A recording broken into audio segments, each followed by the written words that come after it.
નમસ્કાર ગુજરાત આજના મુખ્ય સમાચારો ઉપર નજર કરીએ એ પહેલા ચેનલ ઉપર નવા છો તો ચેનલને સબસ્ક્રાઇબ કરી દેજો। નમસ્કાર ગુજરાત અત્યારના તાજા નવા હવામાન સમાચાર વિશે વાત કરીએ તો માવઠું પૂરું થતા ડરાવે તેવી નવેમ્બર મહિનાની આગાહી અંબાલાલ પટેલે વ્યક્ત કરી છે। જી હા દર્શક મિત્રો, 18 થી લઈને 19 નવેમ્બર દરમિયાન ફરી એકવાર ગુજરાત રાજ્યમાં વાદળછાયું વાતાવરણ રહેશે। 22 ડિસેમ્બરથી લઈને 12 ફેબ્રુઆરી સુધી ગુજરાતમાં ઠંડી પડશે। અંબાલાલ પટેલે વધુમાં જણાવ્યું છે કે હજુ પણ રાજ્યમાં વધુ 3 દિવસ માવઠાની શક્યતા છે।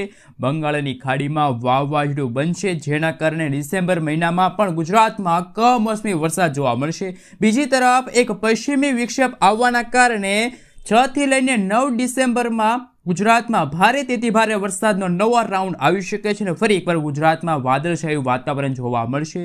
હાલ મિત્રો ગુજરાતમાં હાડ ત્રીજાવથી ઠંડી 22 ડિસેમ્બરની આસપાસ આવી શકે છે। સાથે અંબાલાલ પટેલના જણાવ્યા અનુસાર કે જે અરબી સમુદ્રમાં જે ડિપ્રેશનવાળી વરસાદી સિસ્ટમ હતી એ સિસ્ટમ અત્યારે હાલ નબળી પડી ગઈ છે। તેમ છતાં પણ હજુ પણ સૌરાષ્ટ્રના દરિયાઈ કાંઠે અત્યારે ભારેથી ભારે વરસાદની આગાહી અંબાલાલ પટેલે વ્યક્ત કરી છે।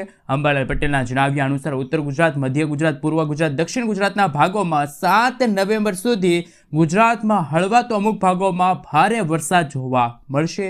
હવામાન વિભાગના જણાવ્યા અનુસાર અરબ સાગરમાં બનેલું ડિપ્રેશન અત્યારે નબળું પડી ગયું છે, જેના કારણે દરિયાઈ કાંઠાના વિસ્તારોમાં 1 થી લઈને 2 ઇંચ સુધીનો વરસાદ છે જોવા મળશે અને આગામી 3 દિવસ સુધી માછીમારોને દરિયો ન ખેડવા સાવચેત રહેવા માટે પણ અપીલ કરવામાં આવી છે। મિત્રો ત્યાં પછીના સમાચાર વિશે વાત કરીએ તો ખેડૂત આંદોલનની જાહેરાત। જી હા દર્શક મિત્રો, રાજ્યમાં છેલ્લા એક અઠવાડિયાથી કમોસમી વરસાદનો કહેર જોવા મળી રહ્યો છે। સૌરાષ્ટ્રથી લઈને ઉત્તર ગુજરાત, મધ્ય ગુજરાત અને દક્ષિણ ગુજરાતના ભાગોમાં માવઠાનો માર ખેડૂતોને સહન કરવાનો વારો આવ્યો છે। ખેડૂતોના રવિ પાકો નુકસાનીમાં ગયા છે। ખેડૂતો સરકાર પાસે મગફળી, ડાંગ, કપાસ સહિતના નુકસાનીમાં ગયેલા પાકના વળતરની માંગ કરી રહ્યા છે। ત્યારે હવે આ મુદ્દે કોંગ્રેસ પણ સરકારને ઘેરવા ઉપર મેદાનમાં ઉતરી છે।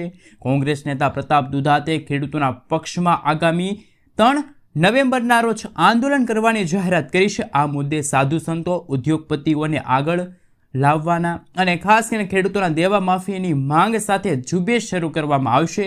ભૂતકાળમાં કોંગ્રેસ સરકારે ખેડૂતોના દેવા માફ કર્યા હતા, તો શું મિત્રો આ વખતે પણ ગુજરાત સરકાર દ્વારા ખેડૂતોની પાક ધિરાણ લોન માફ થવી જોઈએ કે ના થવી જોઈએ? ખાસ કરીને નીચે કોમેન્ટ બોક્સમાં કોમેન્ટ કરીને જરૂરથી જણાવી આપજો। મિત્રો ત્યાં પછીના સમાચાર વિશે વાત કરીએ તો ગુજરાતના મુખ્યમંત્રીની સૌથી મોટી જાહેરાત, પાક નુકસાનનો સર્વે શરૂ કરવામાં આવ્યો છે।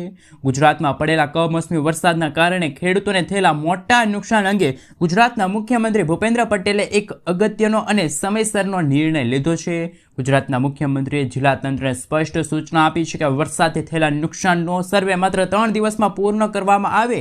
સીએમએ તાત્કાલિક સર્વે પૂર્ણ કરવાની ખાસ કરીને વિગતવાર અહેવાલ રાજ્ય સરકારમાં મોકલી આપવાનો આદેશ કર્યો છે। આ ઝડપી સર્વે પાછળનો હેતુ સ્પષ્ટ છે કે ખેડૂતોને આર્થિક સહાય પૂરી પાડવાની પ્રક્રિયાને વેગ આપવો। જિલ્લા તંત્ર તરફથી અહેવાલ મળ્યા બાદ સરકાર આ અહેવાલના આધારે સહાયની રકમ નક્કી કરવા અને અસરગ્રસ્ત સુધી પહોંચાડવા માટેની પ્રક્રિયા શરૂ કરશે। આ નિર્ણયથી ખેડૂતોમાં સહાય ઝડપથી મળવાની આશા જન્મી છે। મિત્રો તે પછીના સમાચાર વિશે વાત કરીએ તો પાક નુકસાનનું સર્વે ખેડૂતો હવે જાતે કરશે। રાજ્યમાં કમોસમી વરસાદના કારણે ખેડૂતોને થયેલા પાક નુકસાનની સર્વેની પ્રક્રિયા સરળ અને ઝડપી બનાવવા માટે રાજ્યના કૃષિ વિભાગે મોટો નિર્ણય લીધો છે।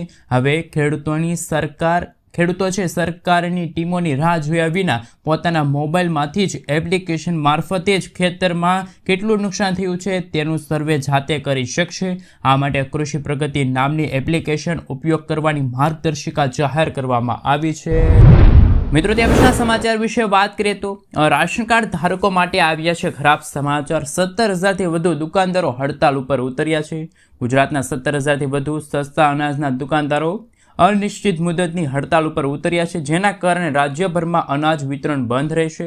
ઓલ ઇન્ડિયા ફેર પોઈઝ શોપ એસોસિએશનની મુખ્ય માંગણીઓ છે કે કમિશનમાં વધારો થાય, ટેકનિકલ સમસ્યાનો કાયમી ઉકેલ આવે, જથ્થામાં પડતી ઘટ દૂર કરવી, સર્વર ડાઉન થાય તો વૃદ્ધોના ફિંગરપ્રિન્ટ ન આવવાની મુશ્કેલીઓ પણ પડી રહેશે, જેના કારણે દુકાનદારો છે મિત્રો નિશ્ચિત મુદત સુધી છે હડતાલ ઉપર ઉતરશે, જેના કારણે રાશન કાર્ડ ધારકોને નવેમ્બર મહિનાનું અનાજ છે એ મળવા પાત્ર રહેશે નહીં. તો ખાસ રાશન કાર્ડ ધારકો માટે આવ્યા છે ખરાબ સમાચાર.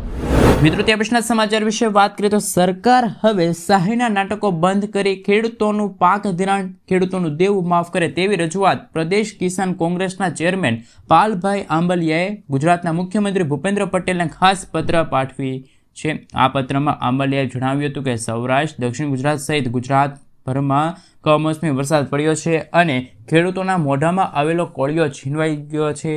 માત્ર એક જ કમોસમી વરસાદ નહીં, છેલ્લા 7 વર્ષથી ખેડૂતોને વાવાઝોડા છે, અતિવૃષ્ટિ છે, કમોસમી વરસાદનો ભોગ બનવું પડ્યું છે. એમાંય મિત્રો છેલ્લા 2 વર્ષમાં જો વાત કરીએ તો વર્ષ 2024 અને 25માં અને ચાલુ વર્ષે 2025 અને 26માં ખેડૂતોની કમર તૂટી ગઈ છે. છેલ્લા 2 વર્ષથી ખેડૂતોના પાક છે એ મિત્રો હાલ નિષ્ફળ ગયા છે. ખાસ મિત્રો આપણે જણાવી દઈએ તો ઓગસ્ટ મહિનામાં પણ અતિવૃષ્ટિ આવી હતી. ખાસ કરીને મિત્રો જો વાત કરીએ તો વર્ષ 2024માં પણ કમોસમી વરસાદના કારણે અને સપ્ટેમ્બર મહિનામાં પણ અતિવૃષ્ટિના કારણે ખેડૂતોને ભારે નુકસાન થયું છે. શું મિત્રો ખરેખર ગુજરાતના દરેક ખેડૂતોની પાક ધિરાણ લોન છે માફ થવી જોઈએ કે ના થવી જોઈએ? ખાસ નીચે કોમેન્ટ બોક્સમાં જણાવી આપજો. મિત્રો, આગળના સમાચાર વિશે વાત કરીએ તો મહત્વના સમાચાર સામે આવી રહ્યા છે. વાહન ચાલકો આપે ધ્યાન. વાહન ચલાવતી વખતે ડ્રાઇવિંગ લાયસન્સ ખૂબ જ મહત્વપૂર્ણ બની ગયું છે. સરકાર દ્વારા વાહન ચલાવવા બદલ ભારે દંડ વસૂલવામાં આવશે. જો 18 વર્ષની ઓછી ઉંમરના લોકો વાહન ચલાવતા હોય તો તેમને 25,000 રૂપિયાનો દંડ છે ભરવો પડશે. આ ઉપરાંત વાહન માલિકનું ડ્રાઇવિંગ લાયસન્સ પણ રદ થઈ શકે છે. આ ઉપરાંત સગીર 25 વર્ષનો ન થાય ત્યાં સુધી તેને ડ્રાઇવિંગ લાયસન્સ આપવામાં નહીં આવે.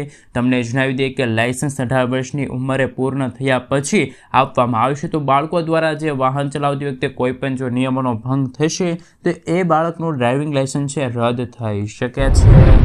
મિત્રો, ત્યાં પછીના સમાચાર વિશે વાત કરીએ તો પોસ્ટ ઓફિસની કિસાન વિકાસ પત્ર યોજના વિશે તમે સાંભળ્યું જ હશે. મિત્રો, દેશની મોટી વસ્તી ગ્રામીણ વિસ્તારમાં રહે છે અને આ લોકોની આજીવિકાનો મુખ્ય સ્ત્રોત ખેતી છે. ગ્રામીણ વિસ્તારમાં રહેતા લોકોને બચત, રોકાણ કરવા માટે પ્રોત્સાહિત કરવા માટે પોસ્ટ ઓફિસ ખૂબ જ અદ્ભુત યોજના ચલાવી રહી છે. આ યોજનાનું નામ કિસાન વિકાસ પત્ર યોજના છે. આ યોજનામાં તમે જે રકમ રોકાણ કરો છો તે લગભગ 115 મહિનામાં બમણી થઈ જશે. જો તમે કિસાન વિકાસ પત્ર યોજનામાં ખાતું ખોલાવો છો, 5 લાખ રૂપિયાનું રોકાણ કરો છો તો 115 મહિના પછી તમને 10 લાખ રૂપિયા છે મળવા પાત્ર રહેશે. કિસાન વિકાસ પત્ર યોજનામાં વ્યાજદર ચક્રવૃદ્ધિના આધારે ગણવામાં આવે છે.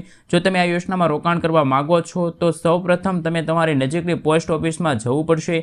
ત્યાર પછી આ યોજનામાં તમારે ખાતું ખોલાવવું પડશે. ત્યાર પછી યોજનામાં તમારે છે રોકાણ કરવાનું પડશે. તો મિત્રો, ખાસ કરીને હવે તમે જો કિસાન વિકાસ પત્રમાં રોકાણ કરવા માગો છો તો તમારા પૈસા છે ડબલ થઈ જશે, બમણા થઈ જશે. મિત્રો, ત્યાં પછીના સમાચાર વિશે વાત કરીએ તો રાહતના સમાચાર સામે આવ્યા. રાહતનો આવ્યો અંત. લાખો ખેડૂતો માટે આવી ગઈ છે ખુશખબર. જાણો કઈ તારીખે જમા થશે ₹2000નો 21મો હપ્તો. ઓક્ટોબર મહિનો પૂરો થઈ ગયો છે, નવેમ્બર મહિનાની શરૂઆત થઈ ગઈ છે. ખેડૂતોને વધુ આશ્ચર્ય પામી રહ્યા છે કારણ કે 2000 રૂપિયાના આગામી હપ્તાને લઈને ખેડૂતોના ખાતામાં ક્યારે જમા થશે?